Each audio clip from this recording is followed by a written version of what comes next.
It brings up the feeling, even just you talking about it, just brings up such a great sense of compassion and empathy for just humanity and the human condition. You know, it's that, yeah, that's a really good one.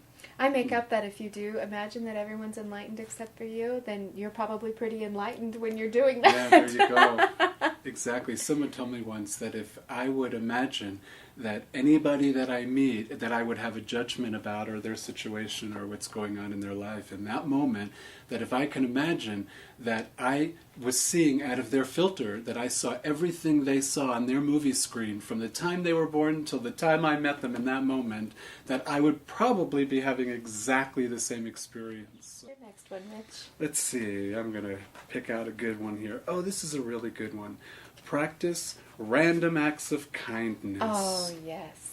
And I know you've probably seen that bumper sticker all over the place. And you know, when I see it, it's kind of a little bit corny, but I do always get a really good feeling about that. And you know what, this time, I'm going to put my glasses on so that I could actually read this, Brandy. All right, so practicing random acts of kindness is an effective way to get in touch with the joy of giving without expecting anything in return. Mm-hmm. Boy, that's a real key to that, isn't it? It's best practice without letting anyone know what you're doing. I know that's really hard for some people to do. We want to be acknowledged for for our random acts of kindness, which is sort of juxtaposition on that. Mm-hmm. But yeah, isn't that excellent to just practice random acts of kindness without expecting anything in return?